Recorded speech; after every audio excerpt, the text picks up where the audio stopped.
जगतियाल के इंदिरा भवन में आज कांग्रेस पार्टी सीनियर कायद व एमएलसी टी जीवन रेड्डी ने प्रेस कॉन्फ्रेंस से खिताब करते हुए बीजेपी पार्टी और नरेंद्र मोदी को तनकीद का निशाना बनाया। कहा कि कीमतों में इजाफे की वजह मोदी हुकूमत है। पेट्रोल और डीजल की कीमतों में कमी नहीं की गई। बैरूनी ममालिक से काला धन क्यों नहीं लाया गया। टी जीवन रेड्डी ने कहा कि रियासत तेलंगाना के इंतखाबी नताइज मुल्क में दोहराए जाएंगे। आवाम ने कांग्रेस पार्टी के हक में वोट दिया है। उन्होंने वजीर आजम को गैर जिम्मेदाराना बात करने पर तनखीद का निशाना बनाया। సాధారణంగా ప్రధానమంత్రి గారి ఎన్నికల ప్రచార కార్యక్రమం అంటే మరి ఆ రాజకీయ పార్టీ యొక్క భవిష్యత్తు ప్రణాళిక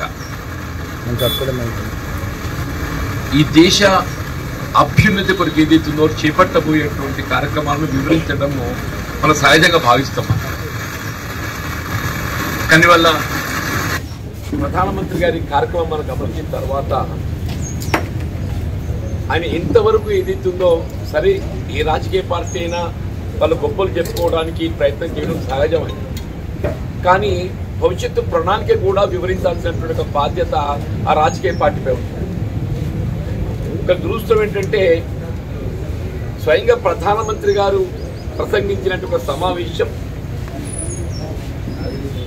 ఈ దేశ భవిష్యత్తుకు సంబంధించే కానీ లేక భారతీయ జనతా పార్టీ పరంగానే కానివ్వండి, ఎన్డీఏ కూటమి పరంగానే కానివ్వండి, వాళ్ళ ఎన్నికల ప్రణాళికను వివరించే ప్రయత్నం చేయకపోవటం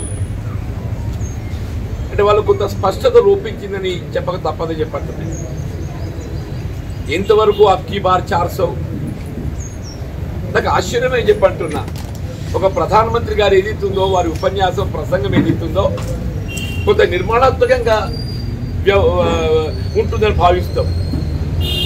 అబ్కీ బార్ 400 ఫిర్ ఏక్ బార్ మోడీ ఆశ్చర్యమే చెప్పంటున్నాను. వీళ్ళను దశాబ్ద కాలం 2 పర్యాయాలు ఏదైతుందో ఎన్డీఏ ప్రభుత్వం అధికారంలో కొనసాగింది. మోడీ గారు ప్రధానమంత్రిగా బాధ్యతలు నిర్వర్తించింది. వీళ్ళు మోడీ గారు ప్రధానమంత్రిగా 2 పర్యాయాలు బాధ్యతలు నిర్వర్తిస్తే ఈ దేశంలో ప్రధాన ఉత్పత్తి రంగం వ్యవసాయం. ఈ దేశంలో ప్రధాన ఉత్పత్తి రంగం వ్యవసాయం. మీరు ప్రత్యక్షంగా కానీ పరోక్షంగా కానీ అటువంటి వ్యవసాయ రంగానికి సంబంధించి మీరేదైతే చేపట్టిన కార్యక్రమాలు किसान की आमदनी 2 गुना करूंगा అని చెప్పన్నారు. किसान की आमदनी 2 गुना करूंगा అని చెప్పన్నారు. कहां तक किसान की आमदनी 2 गुना हुआ कि नहीं कि मगर किसान की इन्वेस्टमेंट जो है 2 गुना तो हुआ सा. వ్యవసాయ రంగం పెట్టుబడి మాత్రం 200 పెరిగిపోయింది.